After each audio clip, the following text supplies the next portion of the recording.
বিজেপিকে বাংলা ও বাংলা বিরোধী দল হিসেবে উঠতে বসতে খোঁটা দেয় তৃণমূল। আর সেই তৃণমূলেরই এবার লোকসভা ভোটের প্রার্থী তালিকায় তিনজন ভিন রাজ্যের মুখ।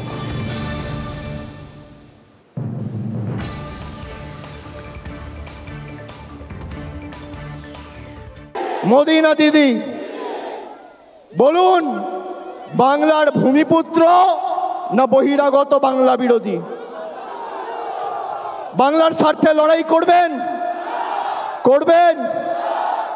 যারা আমাদের মুখের ভাষা বুঝলো না, তারা আমাদের মনের ভাষা বুঝবে? বিজেপির যে নেতারা এসে বক্তব্য রাখে, পিছনে কি লেখা আছে বাংলায় পড়তে পারে, বলতে পারবে, লিখতে পারবে? যে বাংলা বলতে পারে না, যে লিখতে পারে না, যে শুনতে পারে না, যে বাংলাকে বাংলাদেশি বলে, যে বাংলায় কথা বলতে পারে না, তার থেকে গ্যারান্টি নেবেন?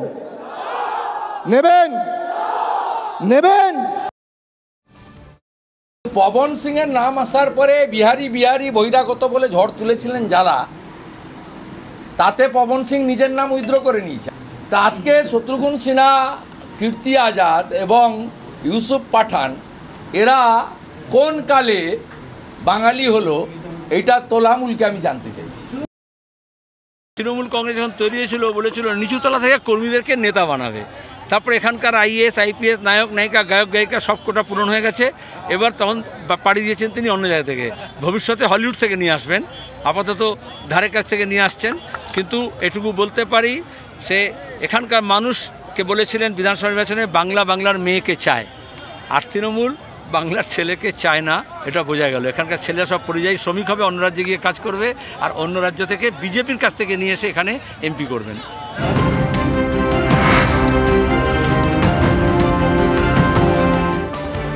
এই মুহূর্তে ব্রেকিং নিউজ জানাই আপনাদের। শঙ্কর আঢ্যর বাড়িতে পৌঁছে গেছে সিবিআই। রেশন দুর্নীতি কাণ্ডে এই মুহূর্তে জেলবন্দি শঙ্কর আঢ্য, তার বাড়িতে অভিযান কেন্দ্রীয় এজেন্সির। দীপঙ্কর আমাদের প্রতিনিধি রয়েছেন, আরো বিস্তারিত জানাবেন দীপঙ্কর। মূলত সিবিআইয়ের এই প্রতিনিধি দল শঙ্কর আঢ্যর বাড়ি থেকে যখন শঙ্কর আঢ্যকে গ্রেপ্তার করা হয়েছিল, তখন তার বাড়িতে থেকে যখন বার করা হচ্ছিল, সেই সময় কিন্তু শঙ্কর আঢ্যকে নিয়ে যাওয়ার সময় সিবিআই ইডির আধিকারিকদের উপরে হামলা হয়। মূলত তাদের গাড়িকে লক্ষ্য করে ইট ছুড়ে মারা হয়, তাদের উপরে হামলা হয়, এবং সাধারণ মহিলারা যারা তৃণমূল কর্মী সমর্থক হতে পারে কিংবা শঙ্কর আঢ্যর অনুগামী হতে পারে, তারা এসে ইডির গাড়ি আটকে দেয়। অর্থাৎ শেখ শাহজাহানের ক্ষেত্রে যেটা সকালবেলা হয়েছিল, তারা সকালবেলা আঘাতপ্রাপ্ত হয়েছিল, তারা শঙ্কর আঢ্যর ক্ষেত্রে গ্রেপ্তার করে নিয়ে যাওয়ার সময় হয়েছিল। সেই ঘটনারই কিন্তু তদন্ত করতে মূলত এসছেন, এবং গত কয়েকদিন আগেও একবার সিবিআই তার আধিকারিকরা যখন থেকে তারা তদন্তভার পেয়েছে দায়িত্ব, তারপরে একবার এসেছিলেন, কিন্তু সেদিনকে তারা বাড়ির ভেতরে ঢোকেননি, শুধুমাত্র বাইরেতেই তদন্ত করে বেরিয়ে গেছিলেন। কিন্তু আজকে এসে তারা বাড়ির ভেতরে ঢুকেছেন, বাড়ির লোকের সাথে হয়তো তারা কথা বলবেন, এবং বাড়ি থেকে বেরিয়ে যাওয়ার সময় কিভাবে লোকজনের ভিড় হয়েছিল, কারা ছিল, কোনো সিসিটিভির ফুটেজ আছে কিনা, এই সমস্ত বিষয় তারা খতিয়ে দেখবার চেষ্টা করছেন। এবং একই সঙ্গে পুলিশ কি তদন্ত করেছে, পুলিশের কাছ থেকে কোন তথ্য পাওয়া যায় কিনা, সেই সমস্ত বিষয় কিন্তু তারা নজরে রেখেছেন। সব মিলিয়ে শঙ্কর আঢ্যকে বাড়ি থেকে বার করবার সময়, শঙ্কর আঢ্য ইতিমধ্যেই গ্রেপ্তার তুমি জানো, এবং সেই বাড়ি থেকে বার করবার সময় তাকে তাহানির দিয়ে আঘাত করা হয়েছিল ইডির আধিকারিকদের। এই যে জটিলতা, একজন কেন্দ্রীয় সংস্থা যখন কাজ করতে যাচ্ছে তখন তাদেরকে আঘাত করা হচ্ছে। একই ঘটনা ঘটেছিল সন্দেশকারীতে শেখ শাহজাহানের ক্ষেত্রে, তার বাড়িতে ঢুকতেই পারিয়ে তারা চলে এসেছিল। এই জটিলতা থেকে তদন্তভার সেই ক্ষেত্রে তদন্ত করতেই মূলত সিবিআই এসছে, এবং তারা তদন্ত শুরু করেছে। নেমি একদমই আমরা সেই ছবি এই মুহূর্তে দেখাচ্ছি, TV9 বাংলা এক্সক্লুসিভ ছবি। শঙ্কর আঢ্যর বাড়িতে পৌঁছে গেছেন সিবিআই আধিকারিকরা। 5ই জানুয়ারি ইডি আধিকারিকদের ওপর যে হামলার ঘটনা ঘটেছিল, সেই ঘটনারই তদন্ত করছে সিবিআই, এবং সেই তদন্তেই আজ আবারও শঙ্কর ঘোষের বাড়িতে, শঙ্কর ঘোষ এই মুহূর্তে জেলবন্দি, তার বাড়িতে গিয়ে তথ্য সংগ্রহ করছেন সিবিআই আধিকারিকরা।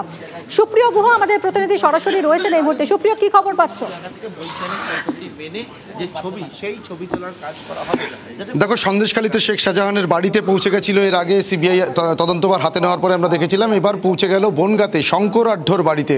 তার কারণ গত 5ই জানুয়ারি যখন রেশন বন্টন দুর্নীতি মামলাতে এনফোর্সমেন্ট ডিরেক্টরেটের আধিকারিকরা এই শঙ্কর আঢ্যর বাড়িতে তল্লাশি অভিযানের জন্য এসেছিলেন, এবং এখানে দিনভর তল্লাশি অভিযান চালানোর পর যখন তাকে রাতে গ্রেপ্তার করে নিয়ে বেরিয়ে যাচ্ছিলেন তদন্তকারীরা, সেই সময় ইডির যারা তদন্তকারী অফিসাররা ছিলেন বা কেন্দ্রীয় বাহিনীর জওয়ানরা ছিলেন, তাদের গাড়ি ঘিরে রীতিমতো বিক্ষোভ দেখানো, এমনকি গাড়িতে হামলা চালানো হয়, এমনটাই কিন্তু অভিযোগ ছিল। এবং কলকাতা হাইকোর্টের নির্দেশে শুধুমাত্র শেখ শাহজাহানের একজনের বাড়িতে গিয়ে যে আক্রান্ত হয়েছিলেন তদন্তকারীরা, সেই মামলার তদন্তভার নয়, এই বনগাঁতেও যে তদন্তকারীদের হামলার শিকার হতে হয়েছিল সেই তদন্তভারও কিন্তু সিবিআই আধিকারিকরা পেয়েছেন। এবং তারপর আমরা যেটা দেখছি, ইতিমধ্যেই দুজন এনফোর্সমেন্ট ডিরেক্টরেটের আধিকারিকদের সঙ্গে নিয়ে, যারা সেদিন উপস্থিত ছিলেন সেই দুজন আধিকারিককে সঙ্গে নিয়েই কিন্তু সিবিআইয়ের বিশাল বাহিনী ইতিমধ্যেই কেন্দ্রীয় বাহিনীর জওয়ানদের সঙ্গে নিয়ে তারা একেবারে শঙ্কর আড্ডর বাড়িতে পৌঁছে গেছেন।